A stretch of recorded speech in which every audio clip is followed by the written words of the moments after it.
Hey, great to have you here. So today we're going to be talking about Yellowjackets Season 3, Episode 8, titled A Normal, Boring Life, which we'll find out later on is about one of our new adult characters in this episode. We'll follow a similar format here that we've done previously of talking about the two timelines separately, giving my pros and cons, and then overall episode rating at the end.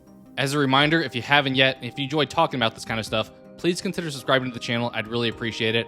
Now on to the episode. This time I'll start off with the teenager storyline first.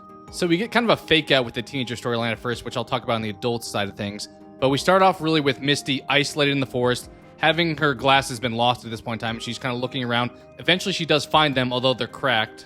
We then cut to Travis and Akila, who are following Kody back to civilization.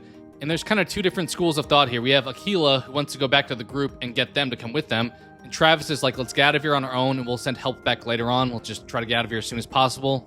And he's pretty much shooting down the legitimacy of all the visions that Akila's had throughout this season. And then we see Akila kind of buy in, but she's not fully bought in. So then she leaves a clue behind on their path for someone else to find. Sure enough, Misty does find this clue. Then we come back to the main group of girls, and they're all interrogating Hanna about what's going on in civilization and if they're still being looked for at this point in time. And Hannah's kind of like, they tried, but it's been quite a bit of time at this point. So a few of the girls kind of start getting hostile here in the situation.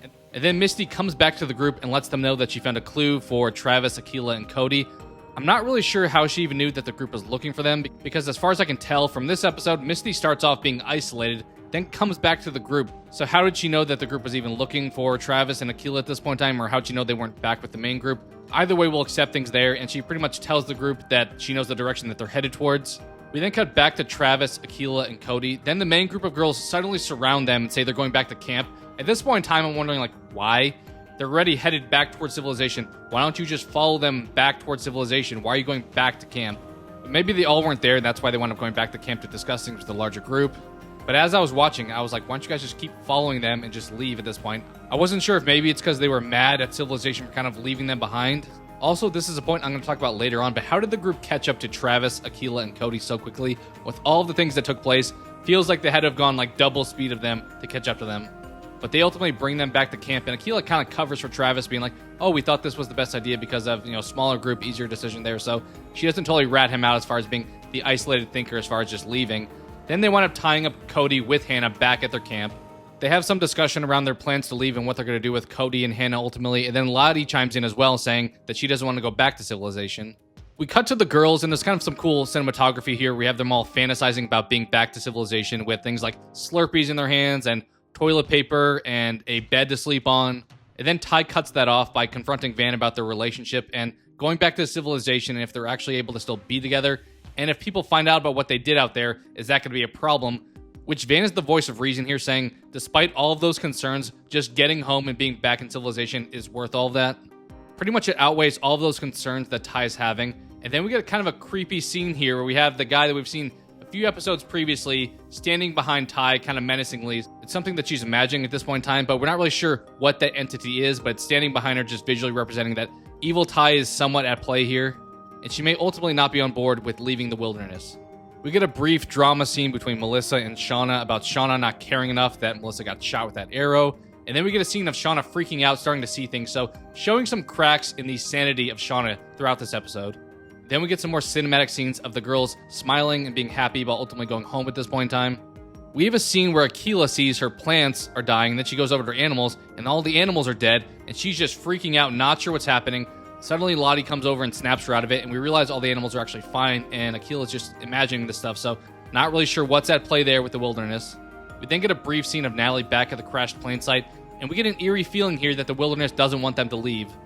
We then wrap things up with a teenager storyline with the girls preparing to leave and telling Kody and Hanna not to try anything, just lead them home. And then suddenly Lottie chimes in and says she's not leaving.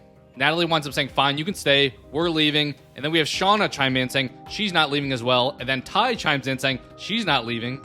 Ty adds onto that saying something doesn't feel right about leaving. And then Travis responds with saying what doesn't feel right would be staying and ignoring rescue.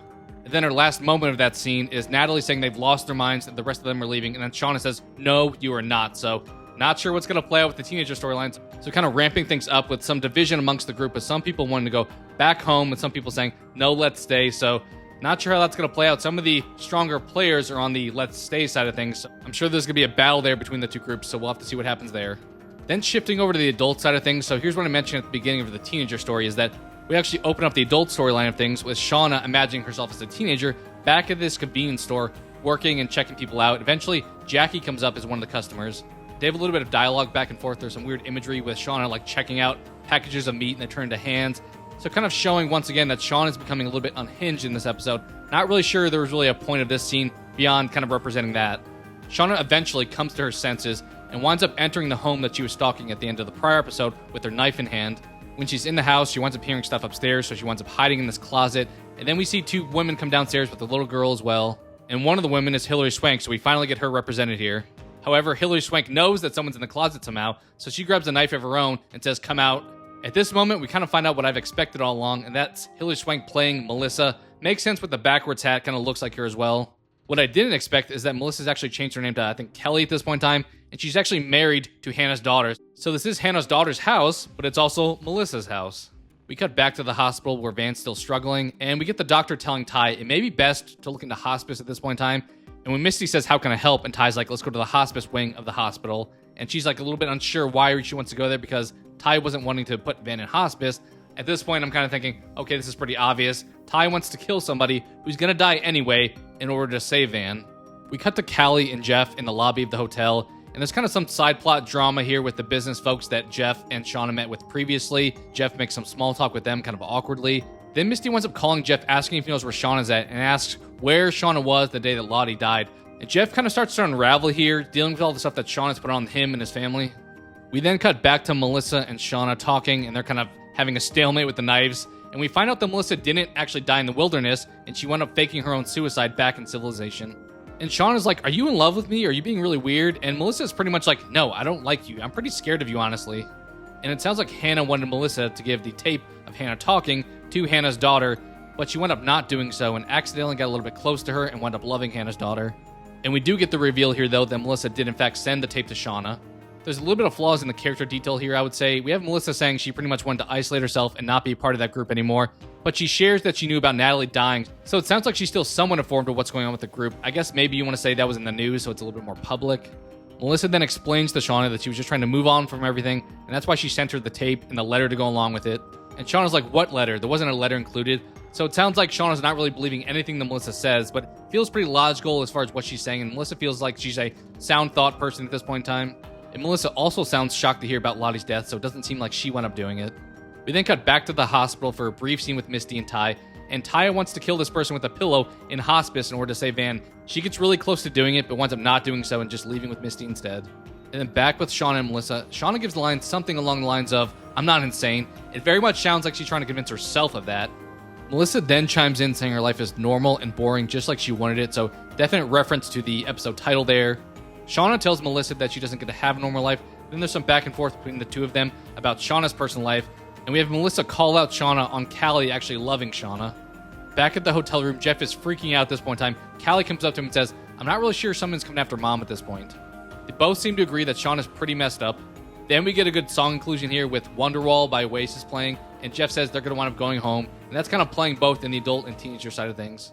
We have a brief scene back at the hospital where we have one Ty locking the other Ty out of the room for Van, so feels like evil Ty's locking out good Ty from Van's hospital room. And good Ty's begging to be let in the room, but evil Ty's not letting her in, so we'll have to see what happens there with evil Ty and Van. We then cut to Jeff back in the hotel lobby checking out from their hotel room, and then he sees the two Joels, the business people that he was trying to have a relationship with earlier that Shauna ruined. He awkwardly goes up to them once again and says he's a great person and his business is awesome, but Shauna's actually pretty crazy. There's kind of a funny moment here where Jeff tells the two Joels, "Haven't you ever fallen in love with an unhinged woman?" And Callie looks over and seems pretty impressed. She's kind of just smirking to herself.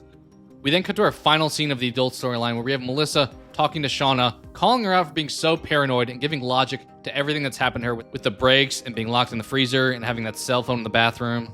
And Melissa really puts her on blast here, saying that Shauna always wants to create artificial drama and just wants her life to explode. And then we get what is probably the most bizarre ending of the season, which is a pretty high bar to hit. Suddenly, Shauna attacks Melissa, and they start fighting between the two of them. And then we have Shauna go totally psycho here. She winds up biting off a piece of Melissa's arm, and she pulls the skin from her mouth, and she's trying to force Melissa to eat it, telling Melissa, "Eat it or I'm going to tell your entire family about your history." And then we just fade to black, and that's the end of the episode. So definitely some cliffhanger for the next episode, both in the teenager and the adult side of things. Felt felt a little bit like we were going for shock value with the adult side. The teenager storyline makes sense. There's a bit of drama there. But with the adult side of things, Shauna's just gone over the deep end completely, and she's just completely unhinged at this point. And as I mentioned, it feels like we're just kind of going for shock value here with her trying to force her to eat her own body. And I'm not really sure what she's doing there other than being a complete crazy person, which obviously they're trying to go for at this point in time. But yeah, that's how the episode ends, so pretty crazy stuff there. As far as some of the pros for the episode, Natalie and Jeff are characters that I continue to root for and have really great scenes in this episode. And then second, the teenagers imagining reality with things like Slurpees and beds was a nice inclusion here visually.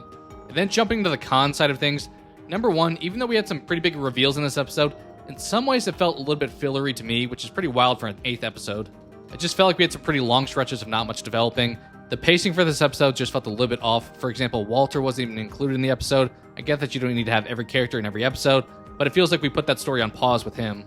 And then the timing of the girls catching up to Travis's group didn't really work for me. We had Misty wake up, find her glasses, look for a signal, finding that clue that Akila left behind.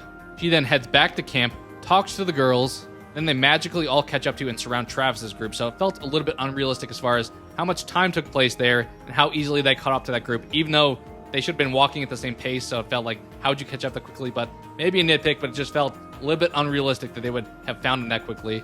And then finally jumping to an episode rating for this one, I'm going to wind up going with neutral. While there weren't any awful moments, there really wasn't any standout awesome ones either. It just felt like a fine episode overall with some really weird inclusions like the freaky Shauna ending that we had. But what do you think? Were you a fan of this episode? What parts did you like or dislike? Do you really think Lottie's death was an accident? What do you think is going to happen with the adult Ty and Van? Are the teenager girls really going to reject being saved? Or what are your thoughts with any other mysteries going on with the show? Sound off on all things Yellowjackets down in the comments below. Thank you so much for watching, and I hope to talk to you again soon.